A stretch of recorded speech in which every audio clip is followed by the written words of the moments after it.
ഇറാന്റെ അണുവായുധ ശേഖരത്തെക്കുറിച്ചുള്ള കൂടുതൽ വിവരങ്ങൾ ഉൾപ്പെടുന്ന UN ആണവ നിരീക്ഷണ സംഘത്തിന്റെ രഹസ്യ റിപ്പോർട്ട് പുറത്തുവന്നു.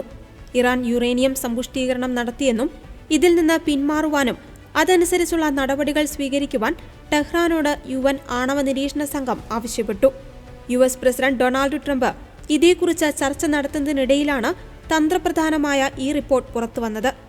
വിയന്ന ആസ്ഥാനമായുള്ള അന്താരാഷ്ട്ര ആണവോർജ്ജ ഏജൻസിയുടെ റിപ്പോർട്ട് പ്രകാരം മെയ് 17 വരെ ഇറാൻ 408.6 കിലോഗ്രാം യുറേനിയം സമ്പുഷ്ടമാക്കിയിട്ടുണ്ട്. അതായത് 60% വരെ. ഫെബ്രുവരിയിൽ IAEAയുടെ അവസാന റിപ്പോർട്ടിനേക്കാൾ 133.8 കിലോഗ്രാം, അതായത് ഏകദേശം 50% വർധനമാണിത്. യുറേനിയം സമ്പുഷ്ടീകരണം 90% എന്ന ആയുധ ഗ്രേഡ് നിലവാരത്തിന്റെ തൊട്ടടുത്താണിത്.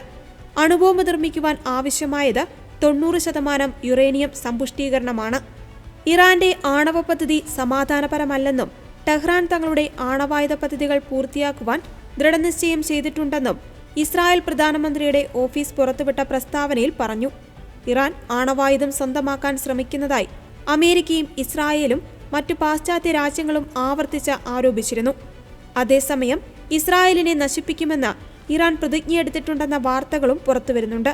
എന്നാൽ ഈ അവകാശവാദങ്ങളെയെല്ലാം പാടെ നിഷേധിക്കുന്ന സമീപനമാണ് ഇറാന്റെ ഭാഗത്തുനിന്ന് ഉണ്ടായത്. സിവിലിയൻ ആവശ്യങ്ങൾക്ക് മാത്രമായി ആണവ പദ്ധതി പിന്തുടരുകയാണെന്നാണ് ഇറാന്റെ വാദം. എന്നിരുന്നാലും IAEAയുടെ കണക്കനുസരിച്ച് 60% വരെ യുറേനിയം സമ്പുഷ്ടമാക്കുന്ന ലോകത്തിലെ ഏക രാജ്യം ഇറാൻ മാത്രമാണ്. ആ നിരക്ക് ഇപ്പോഴും ഒരു ആണവായുധത്തിനാവശ്യമായ 90% പരിധിക്ക് താഴെയാണ്. എന്നാൽ ലോകശക്തികളുമായുള്ള 2015 കരാർ പ്രകാരം നിശ്ചയിച്ചിട്ടുള്ള 3.67% പരിധിയേക്കാൾ ഇത് വളരെ കൂടുതലാണ്.